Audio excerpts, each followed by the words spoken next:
Ultimately, if you want to look at him right now, clearly he's an individual that nobody wants to have anything to do with. When you consider the video and how it revealed how he was physically abusing his ex-girlfriend Cassie Ventura, when you hear the assistant give her testimony, when you hear the things that folks have alluded to, when you hear about the details about what he coaxed Cassie Ventura into doing, these are very heinous, disgusting things, to say the least. I'm not going to even go into detail. They're heinous. Reasons to stay quiet. Wow. Or maybe, just maybe, one terrifying reason to walk away entirely. Right. What if the biggest scandal isn't even about one guy? What if it's, the whole system that kept him afloat? That seems to be the question bubbling up from all the material you sent over. Okay, so let's dive into that. We've got all these different voices here, big names, insiders, all weighing in on the Sean Diddy Combs situation. Yeah, it's quite a mix. And this deep dive, it's really about exploring what they're saying, based entirely on the stuff you shared with us. The allegations, sure, but also this idea of industry knowledge, maybe even complicity. Absolutely. And what's striking is how many different people are talking now. It feels like the usual script is kind of being thrown out. People are looking beyond just Diddy. Definitely feels that way. And speaking of navigating that world, Katt Williams pops up prominently in your materials. He does, and he talks about turning down serious money, like $50 million, 4 times. Yeah. 4 times. But the way he frames it, it wasn't ego, he says. It was survival, purely survival. That word survival really lands, doesn't it? Yeah. He described Diddy's parties not as fun gatherings, but more like traps. Yeah, setups, he called them. Laced with manipulation, exploitation. It sounds pretty grim. And he didn't stop there. He claimed Dave Chappelle turned down the same amount, $50 million, for the exact same reason. Right, to avoid that dark, twisted world, as Williams put it. He suggested Chappelle wasn't just walking away from money, he was running from something much worse. And Williams says he has receipts, like proof. That's the implication. That this wasn't just talk, there's something concrete behind his claims about how dangerous or compromising those situations were. So it starts to sound like the environment itself is toxic, maybe. That saying no carries a huge risk. And then you've got Terrence Howard in the mix here too. Yeah, Howard talks more broadly, about the cost of fame, the toll the industry takes. He called it an unhealthy space, which, seems relevant here. Very relevant. He mentioned people using drugs to cope, but also this phrase, losing your man card. Your man card. What did he mean by that exactly? Well, he explained it as giving up your core integrity, your strength, your sense of self, basically compromising who you are for the sake of fame or power. Or maybe, like Williams said, just to survive in that space. And you lose something fundamental in the process. He called it a spiritual loss. Said it makes people hollow. Wow, that's heavy. And he connected it right back to the situation. He claimed he's never seen somebody recover from that kind of compromise.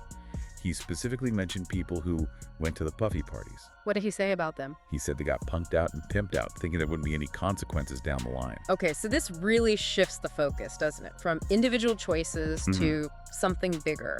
If people felt they had to compromise or run, what about those who stayed? What did they know? Exactly. That's where you get into these claims of alleged systemic complicity, like the discussion between Joe Rogan and Elon Musk that's in your sources. Right. Their take was pretty blunt. They basically said people inside the music industry had to know what was going on, especially regarding minors. And despite knowing, they claimed Diddy kept getting access, protection, silence. The silence part is key. They even made this really disturbing claim that insiders were feeding him victims. It's a horrific allegation.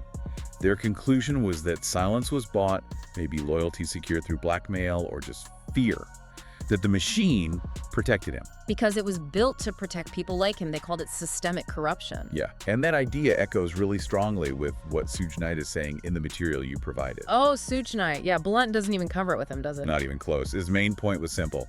Everybody knew. He claims none of this alleged behavior was shocking to people on the inside. It was just business as usual. Business as usual, tolerated. And he equates that silence directly with complicity.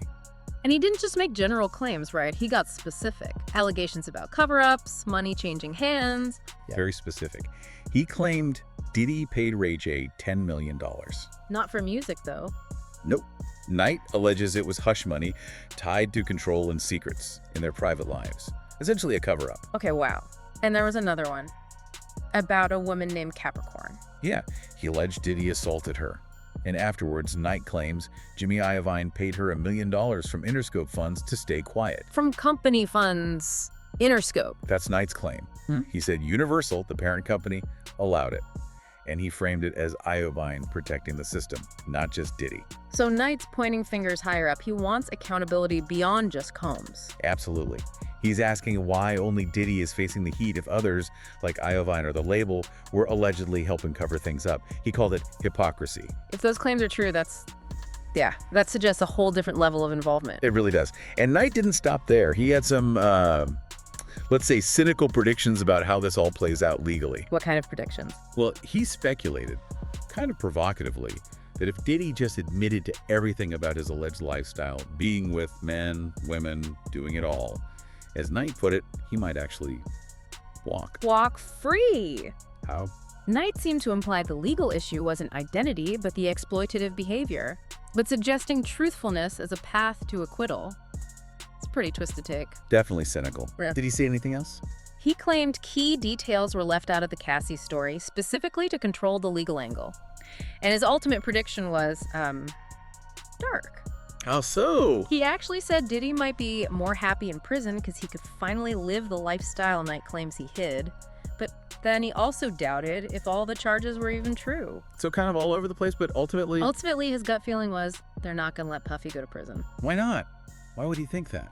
Because, according to Knight, the system, the Hollywood circle, the powerful people, the gatekeepers, they all been new for years. They protected him then, and Knight believes they protect each other now. He thinks they're all implicated. That's his claim. He even suggested he wasn't touched over the years because he refused to play that game, refused to be part of their alleged circle. Okay, so you have all these insider accounts alleging knowledge, cover-ups, this powerful machine, and then things spill out into the public square, even politics. Yeah, that transition is really clear in the material. Donald Trump actually got asked about Diddy. Right, and just reporting neutrally here, the sources say Trump mentioned their past relationship kind of fizzled when he got into politics.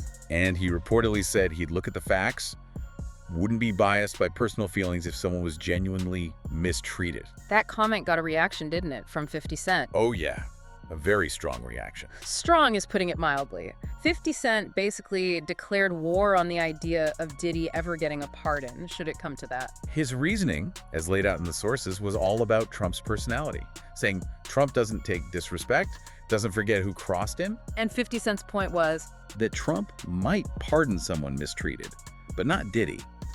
Because, according to 50, Diddy had gone against Trump publicly. And 50 made it clear he was going to intervene personally, right? Yeah, he said Diddy had said really bad things about Trump, and that he, 50, was going to reach out to Trump, make sure Trump is aware, and basically paint Diddy as a political liability. Wow. That is strategic. It's like a preemptive strike against a potential pardon. Stephen A. Smith weighed in on that move. He did. Smith called 50's actions ruthless, calculated, and absolutely intentional. Just pure strategy. Exactly. Smith saw it purely as an attempt to block any chance of a pardon if Diddy gets convicted. He pointed out 50 Cent has inroads to Trump. So the message is clear. Diddy needs to go down and stay down, as Smith put it. That's the takeaway. It shows how this whole thing is escalated, from industry whispers to alleged crimes to potential presidential level politics. And beyond the political maneuvering, there's also just straight up public outrage from some corners. Megyn Kelly, for instance. Yeah, her comments included in your materials were incredibly harsh.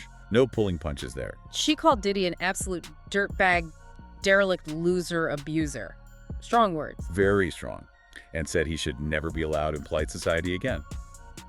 It really reflects this intense public anger, this feeling that, based on the allegations, there's no coming back from this. Like total exile, no comeback, no redemption arc. That's the sentiment she expressed. Yeah. That what's come out is just too much. These public condemnations really add another layer to the whole situation.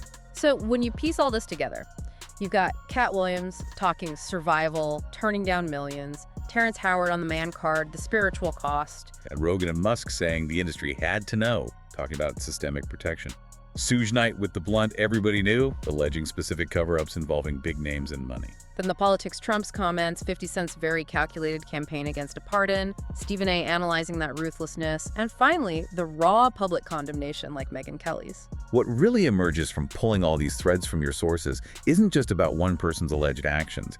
It's this broader narrative woven by these different voices. A narrative suggesting What? suggesting maybe widespread knowledge within the industry, alleged tolerance, even complicity over years, this idea of a protective machine, and the huge personal cost for those allegedly harmed, but also for those who felt they had to escape the system. It feels like these sources are trying to connect the dots, between the alleged private behavior, the alleged payoffs to keep things quiet, the silence from the industry, and now this explosion of public and political reaction. It paints a picture, based on these accounts, of an industry potentially built at least partly on secrets, manipulation, and maybe unchecked power for certain figures. And accountability gets really complicated then, doesn't it? If the claims go beyond one person to the system that allegedly enabled them, it becomes a massive challenge.